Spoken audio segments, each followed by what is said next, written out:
आप लोगों से निवेदन ये कि जब तक आप जिंदा रहो, दुनिया को आपके जिंदे होने का एहसास होना चाहिए, और वो तभी दुनिया को आपके जिंदा होने का एहसास हो पाएगा कि जब आप ऐसी व्यवस्था जो हजारों साल से इस देश में दलित, शोषित, पीड़ित, मूल निवासियों, महिलाओं का जो शोषण करती हुई आ रही है, ऐसी व्यवस्था को आपको ध्वस्त करने के लिए, उसे नष्ट करने के लिए, उसे ख़त्म करने के लिए आप विद्रोह, बगावत करते रहेंगे तो आपके जिंदा होने का एहसास इस जमाने को, दुनिया को होगा।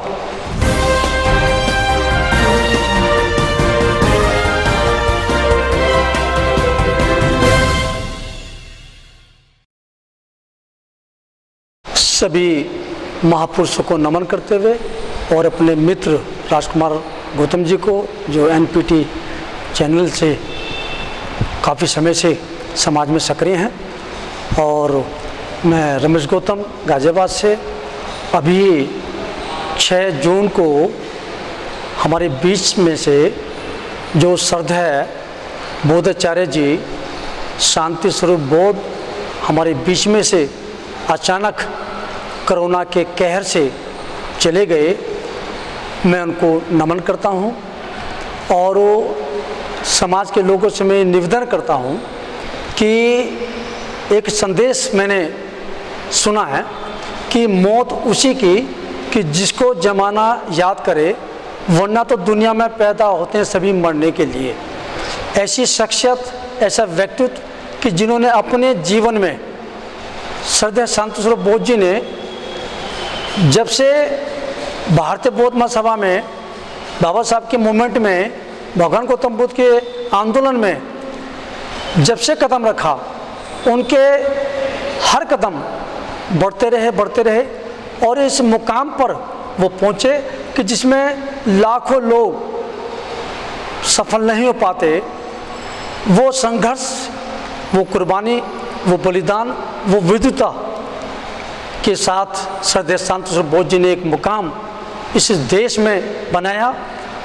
और उनमें एक नहीं अनेकों प्रतिभाएं थी। उच्च क्वालिटी के विद्वान वक्ता थे, उच्च क्वालिटी के विद्वान लेखक थे,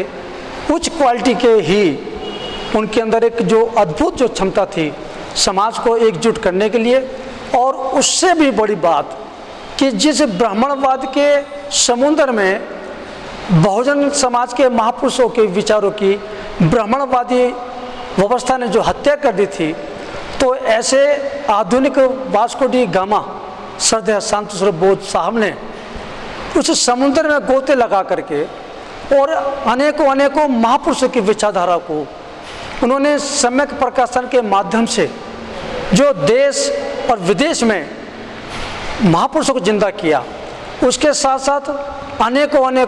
लेखकों को भी उन्होंने संसार में इतिहास के सामने लाकर उनको खड़ा किया। तो मैं ऐसे व्यक्तित्व को, ऐसी शख्सियत को मैं नमन करता हूँ, और ये मैं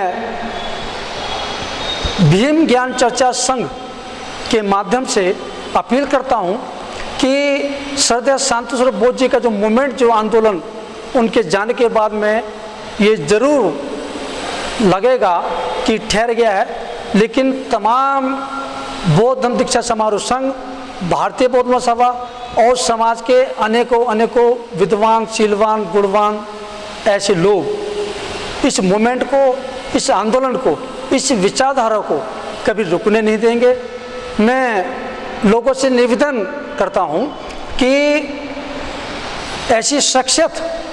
से हमको ये सबक लेना है कि जब तक आप इस दुनिया में, जब आप पैदा हुए थे, ये दुनिया, ये ज़माना तब भी था, और जब आप दुनिया में नहीं रहोगे, ये ज़माना, दुनिया ये तब भी रहेगा। लेकिन आप लोगों से निवेदन ये कि जब तक आप जिंदा रहो, दुनिया को आपके जिंदे होने का एहसास होना चाहिए, और वो तभी दुनिया को आपके जिंदा होने का एहसास हो पाएगा कि जब आप ऐसी व्यवस्था जो हजारों साल से इस देश में दलित, शोषित, पीड़ित मूल निवासियों, महिलाओं का जो शोषण करती हुई आ रही है, ऐसी व्यवस्था को आपको ध्वस्त करने के लिए, उसे नष्ट करने के लिए, उसे ख़त्म करने के लिए आपको विद्रोह, बगावत करते रहेंगे तो आपके जिंदा होने का एहसास इस ज़माने को, दुनिया को होगा। और आप देखेंगे कि कुछ लोग ऐसे होते हैं कि वो अपने जीवन में लाखों लोगों का अकेले काम करके चले जाते हैं, और लाखों लोग ऐसे भी हैं कि वो अपने लिए भी कल्याणकारी काम नहीं कर पाते। तो मैं तमाम अम्बेडकरवादियों से, भगवान गौतम बुद्ध के अनुयायियों से, जागरूक लोगों से, शीलवानों से, विद्वानों से और विशेषकर महिलाओं से मेरा निवेदन है कि हम सब लोग मिलकर के सरदार शांति स्वरूप बोध साहब जो इस मूवमेंट को, इस आंदोलन को जिस ऊंचाई पर पहुंचाया है, हम सब लोग मिल करके इस कारवां को रुकने नहीं देंगे। मेरी तरफ से, मेरे परिवार की तरफ से यही सरदार शांति स्वरूप बोध जी साहब की लिए श्रद्धांजलि है, और मैं उनके परिवार के लिए ये भगवान गौतम बुद्ध और बाबा साहब से, उनकी अनुकंपा से उनके परिवार को इस समय एक शक्ति मिले, और हम सब लोग पहले भी उनके साथ थे और आज भी उनके साथ हैं और हमेशा उनके साथ रहेंगे। जय भीम, नमो बुद्धाय।